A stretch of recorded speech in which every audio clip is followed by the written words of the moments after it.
নমস্কার, দেখছেন কলকাতা টিভি সেরা 10 নিয়ে সঙ্গে রয়েছে আমি তস্মিন। আর এই মুহূর্তে যে খবরের দিকে নজর রাখবো, দূরদর্শনের লোগোর গৌরীকরণ নিয়ে তোপ মুখ্যমন্ত্রী মমতা বন্দ্যোপাধ্যায়ের। মমতার নিশানায় নির্বাচন কমিশন, নির্বাচন বিধি লঙ্ঘনের অভিযোগ মমতার। লোগোর রং ফেরাতে কমিশনকে বার্তা মমতার। দূরদর্শন লোগোর রং পরিবর্তন বিস্মিত মমতা। এটা পুরোপুরি অনৈতিক, বেআইনি বললেন মুখ্যমন্ত্রী মমতা বন্দ্যোপাধ্যায়। জাতীয় চ্যানেল আমাদের সঙ্গে রয়েছে বিশেষ প্রতিনিধি দেবজ্যোতি ঘোষ। দেবজ্যোতি, কি কারণে হঠাৎ করে লোগোর রং পরিবর্তন?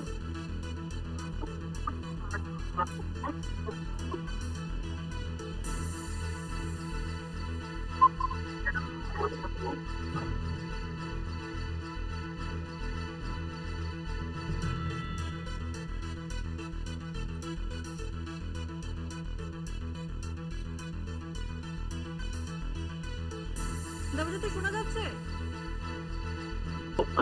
যেভাবে দূরদর্শনের ছবি পরিবর্তন করা হয়েছে, অর্থাৎ রঙের পরিবর্তন করা হয়েছে, সেখানে এখন যেহেতু চিরাচরিত একটি কালার ছিল, সেই কালারের জায়গায় গেরুয়া ছবি নিয়ে কিন্তু ইতিমধ্যে সাধারণ মানুষের পাশাপাশি রাজনৈতিক ব্যক্তিত্ব তারাও কিন্তু তীব্র সমালোচনা করেছেন। আজ তৃণমূল নেত্রী মমতা বন্দ্যোপাধ্যায় এই যে দূরদর্শনের রং পরিবর্তন করা হয়েছে তা নিয়ে তীব্র ভাষায় কেন্দ্রকে আক্রমণ করেছেন। এবং নির্বাচন যেহেতু চলছে এই মুহূর্তে, এবং যেহেতু এমসিসি চালু রয়েছে, অর্থাৎ নির্বাচন বিধি রয়েছে, সেই জায়গাতে কেন্দ্রীয় সরকারের পক্ষ থেকে কিভাবে এই চিরাচরিত একটা ছবিকে পরিবর্তন করা হলো বা রঙের পরিবর্তন করা হলো তা নিয়ে তীব্র প্রতিবাদ করেছেন তৃণমূল নেত্রী।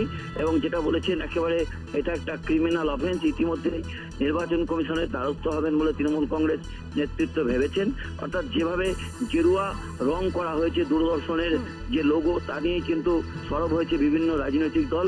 তৃণমূল নেত্রী মমতা বন্দ্যোপাধ্যায় প্রথম হবার পর থেকেই কিন্তু প্রতিবাদ করছেন। দেশ জুড়ে কিন্তু প্রতিবাদ হচ্ছে এবং সাধারণ মানুষও প্রতিবাদ করছেন। যেভাবে এমসিসি চালু সত্ত্বেও এভাবে লোগোর পরিবর্তন করা হলো বা রঙের পরিবর্তন করা হলো, তা নিয়েও কিন্তু জনমানুষের যথেষ্ট প্রভাব পড়েছে। তসমিনা, দেবজ্যোতি, বিজেপি কি ব্যাখ্যা করছে কি কারণে এই গেরুয়া রংটাকেই বেছে নেওয়া হলো? দেখো, ভারতীয় জনতা পার্টির পক্ষ থেকে এ নিয়ে কোনো মন্তব্য করা হয়নি এবং বলেছেন যদি সরকারের পক্ষ থেকে এরকম কিছু করা হয় নিশ্চিত নির্বাচন কমিশনের অনুমতি নেওয়া হয়েছে। তবে এখনো জাতীয় নির্বাচন কমিশনের পক্ষ থেকে এইরকম অনুমতির ব্যাপারে কোনো কিছু জানানো হয়নি। অর্থাৎ যেভাবে গেরুয়াকরণ করা হচ্ছে তা নিয়ে কিন্তু প্রতিবাদ করছেন সাধারণ মানুষ। এবং তৃণমূল কংগ্রেসের নেত্রী মমতা বন্দ্যোপাধ্যায় তীব্র ভাষায় সমালোচনা করেছেন। এবং যেটা করা হয়েছে, যেভাবে রং পরিবর্তন করা হয়েছে, তাতে নির্বাচন বিধি ভাঙা হয়েছে বলে মনে করছে তৃণমূল কংগ্রেস। একদমই, ধন্যবাদ তোমাকে Debjyoti.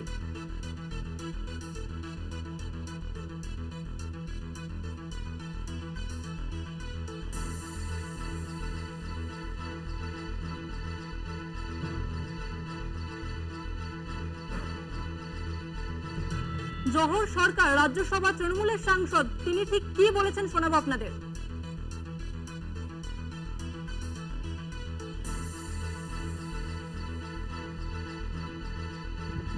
It's quite inappropriate to see that the national broadcaster has chosen the color saffron for its branding.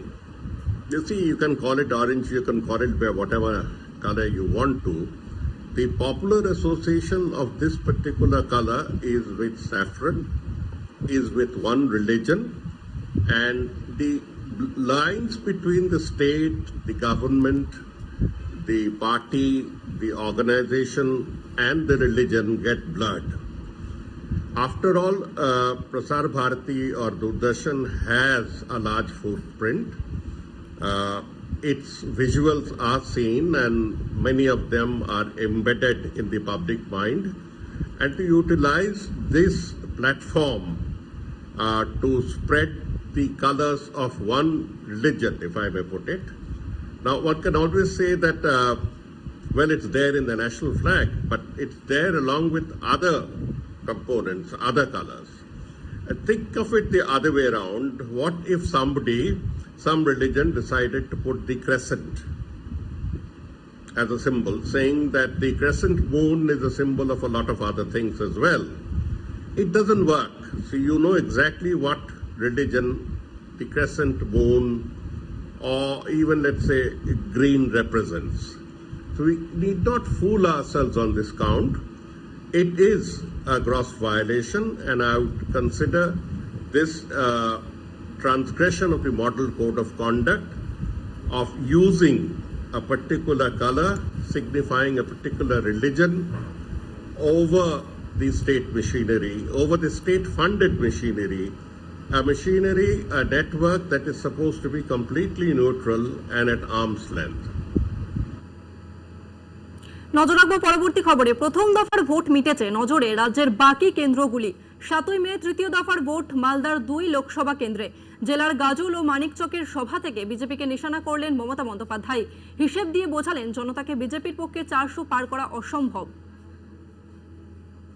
বাংলায় ভোট নেই, দক্ষিণ ভারতে ভোট নেই, পাঞ্জাবে ভোট নেই, দিল্লিতে ভোট নেই, রাজস্থানে হাফ হয়ে যাবে, মধ্যপ্রদেশেও তাই হবে, উড়িষ্যাতেও ভোট নেই।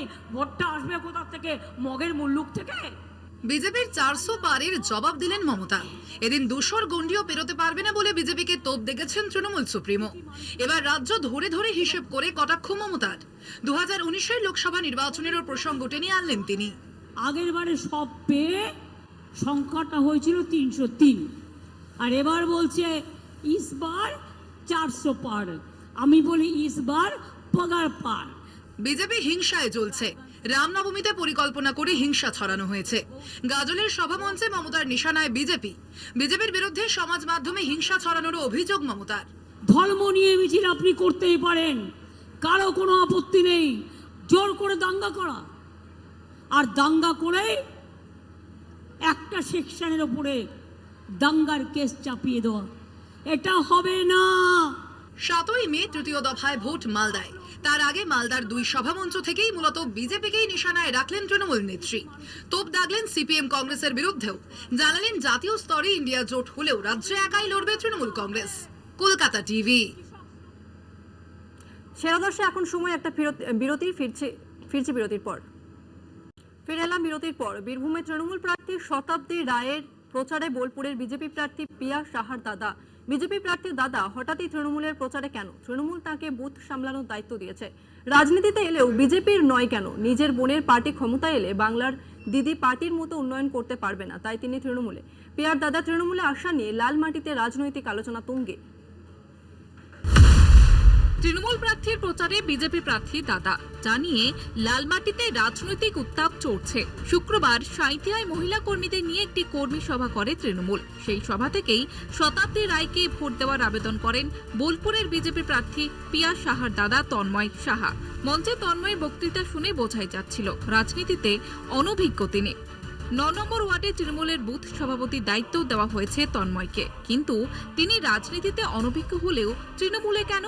বোন কি তাকে দলে টানতে পারতেন না, নাকি পিছনে রাজনীতির অন্য অঙ্ক? দাদা তৃণমূলের যোগে অবশ্য অস্বাভাবিক কিছু দেখছেন না পিয়া সাহা। ব্যক্তিগত জীবনের ছাপ ভোট ব্যাংকে পড়বে না বলে বিশ্বাস পিয়ার। রাজনীতির লড়াই রাজনীতির জায়গায়, আর ব্যক্তিগত পরিসর আলাদা। এই নিয়ে বিজেপির হয়ে সুর চড়ালেও ভোটের আগে বিজেপি প্রার্থী দাদা তৃণমূলের হয়ে প্রচারে সামিল হওয়ায় প্রশ্নের মুখে বীরভূমের বিজেপির অবস্থান। সাঁইথিয়া থেকে চন্দন কর্মকারের রিপোর্ট, কলকাতা টিভি। ভাঙড়ের তাজা নেতা খুনের দায়ে জেলে, দলীয় পদও গেছে। আইএসএফ কর্মী খুনে হাইকোর্টে মামলা থেকে রেহাই মিললেও নিম্ন আদালতে নতুন মামলায় যুক্ত হয়েছে। অর্থাৎ ভোটের মাঝে অস্বস্তিতে আরাবুল ইসলাম। এই পরিস্থিতিতে ভাঙড়ের শওকত মোল্লার বিরুদ্ধে পড়ল পোস্টার। আরাবুলের অস্বস্তির কারণ হিসেবে কাঠগড়ায় তোলা হয়েছে শওকতকে। সব অভিযোগ অস্বীকার তৃণমূল বিধায়কের। একদিকে শওকত মোল্লার নামে পোস্টার, অন্যদিকে সেই শওকতের হাত ধরেই ভাঙড়ের জমি রক্ষা কমিটিতে ভাঙন। শওকতের বিরুদ্ধে পোস্টার কি আরাবুল গোষ্ঠীর ষড়যন্ত্র? উঠছে প্রশ্ন। পোলেরহাটের শ্যামনগরে ক্যানিং পূর্বের তৃণমূল বিধায়ক শওকত মোল্লার বিরুদ্ধে পোস্টার পড়েছে। পোস্টারে শওকতের পাশাপাশি মুখ্যমন্ত্রীকেও আক্রমণ করা হয়েছে। লেখা, মুখ্যমন্ত্রীর দ্বারা স্বীকৃতি বোমাগুলির মাস্টার মাইন্ডের ভাঙড়ে জায়গা নেই। শওকত মোল্লার নামে পোস্টারে ক্রমশ জটিল হচ্ছে ভাঙড়ের রাজনৈতিক পরিস্থিতি। আইএসএফ কর্মী মহিউদ্দিন মোল্লা খুনের অভিযোগে 8ই ফেব্রুয়ারি গ্রেফতার হয়েছেন ভাঙড়ের তৃণমূল নেতা আরাবুল ইসলাম। আরাবুলের গ্রেফতারির পর তার আইনজীবী আদালতে বলেছিলেন শওকত মোল্লার অঙ্গুলি হেলনেই ভাঙড়ে পুলিশ অতি সক্রিয়। তার জেরেই গ্রেফতার হতে হয়েছে আরাবুলকে, যদিও সেই অভিযোগ অস্বীকার করেছিলেন শওকত মোল্লা।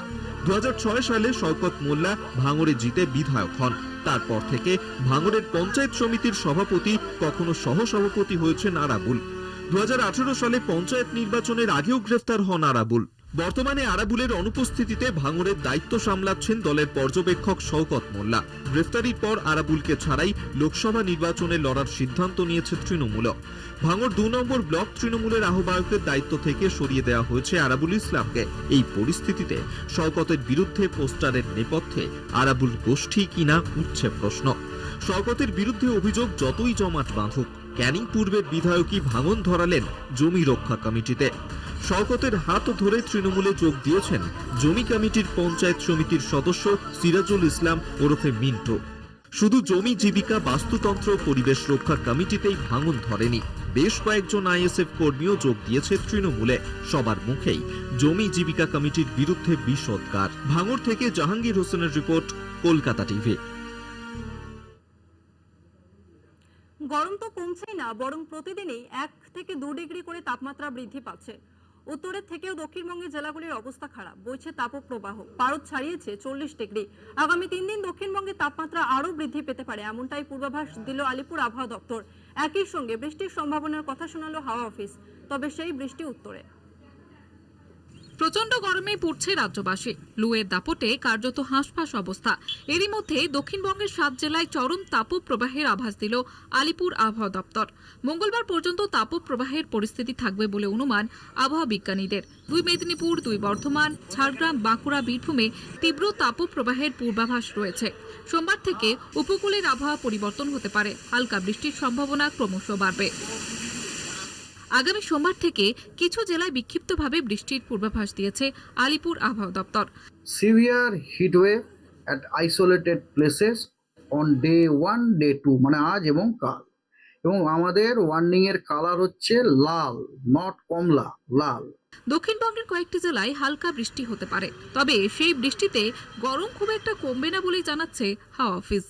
বেসিক্যালি দেখুন, একটা ভাষা মেঘ তৈরি হয়েছে, সেটা হয়তো আগামী 21 এবং 22 তারিখে বিচ্ছিন্নভাবে কোথাও কোথাও বজ্রবিদ্যুৎ সহ বৃষ্টিপাত হতে পারে, কিন্তু বৃষ্টির পরিমাণ খুব সামান্যই হবে, কারণ জলীয় বাষ্প ভীষণই কম পরিমাণে ঢুকেছে। কিন্তু প্রচন্ড পাওয়ারফুল থান্ডার স্টর্ম হতে পারে এবং 27, 29 এই সময়টাতে কিন্তু অত্যন্ত বেশি পরিমাণে তাপমাত্রা বৃদ্ধি ঘটতে পারে এবং তার সাথে সাথে তীব্র তাপপ্রবাহ কিন্তু চলতে পারে। গরম এবং অস্বস্তিকর পরিস্থিতিতে দক্ষিণবঙ্গ যখন হাঁসফাঁস করছে, তখন উত্তরবঙ্গ বিক্ষিপ্ত বৃষ্টির সাক্ষী থাকতে পারে। দার্জিলিং, জলপাইগুড়ি, কালিম্পং, আলিপুরদুয়ার এবং কোচবিহারে হালকা বৃষ্টি হতে পারে, সেই সঙ্গে বইবে ঝোড়ো হাওয়া। কলকাতা থেকে শাশ্বতী রায়ের রিপোর্ট, কলকাতা টিভি। সেরা দর্শক এখন এই পর্যন্তই। দেখতে থাকুন কলকাতা টিভি, রাত দিন 7 দিন।